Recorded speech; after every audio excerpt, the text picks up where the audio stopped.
Today I'm gonna upgrade the battery in this solar outdoor lamp, typically made for walls. You put it on a wall somewhere, and it's motion sensors for as you walk by. It's going to turn on the light. It's also has a solar cell, so that it gets to recharge itself. But if you open it up, you'll see that the size of the batteries in there are a little small. I already took the battery out of this one, but I just want to show you what is actually inside these things. It's practically nothing. You've got the negative wire, which is yellow. You've got the red wire, which is positive. And the battery is held in the back plate, as you can see here. And it comes with these 1450 batteries. They're 3.6 or 3.7 volt lithium ion batteries. But they're a little small. Their capacity is probably more than 1,000 milliamps, and it could even be less. Although on the box, if you saw, it states it's 1,200 milliamps. I highly doubt that.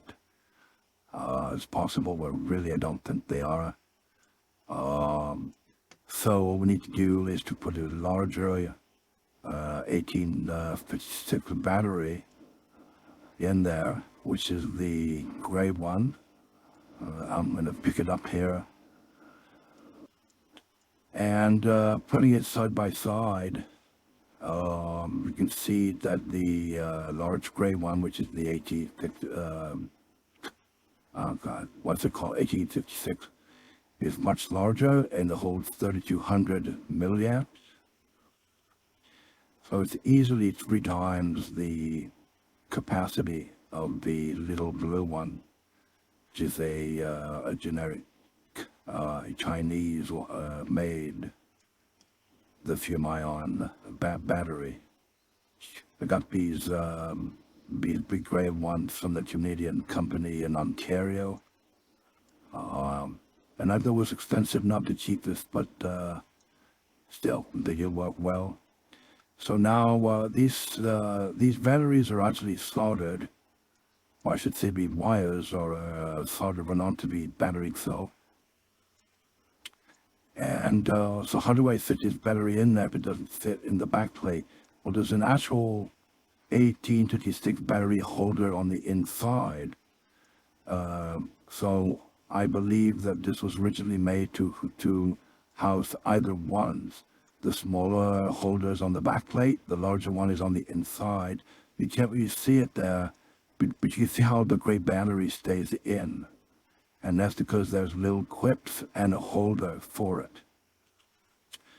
But now the problem with those, with the back plate having the smaller battery holder, is that bolt gets in the way.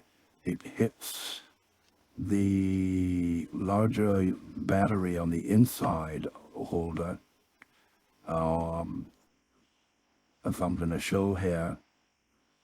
Well, actually, I'm not going to say that. What I'm going to do first here is solder the wires onto the battery. So the positive on the positive terminal of the battery, and the yellow is the negative wire in this case. But for a bit of flux on that, solder the wire on, and it's as simple as that. Really no hard work at all.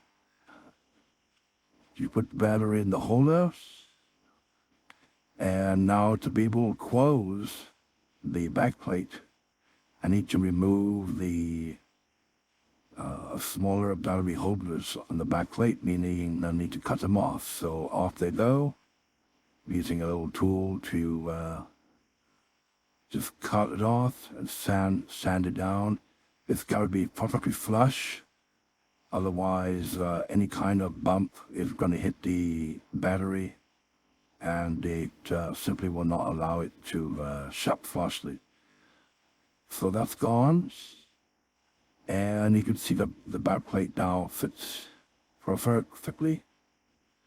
The screw is back on that, and we have an upgraded little solar light that will last quite a while. Even on winter months, it should be able to last for a few weeks. Worst case scenario, and best case scenario, it may actually last all night.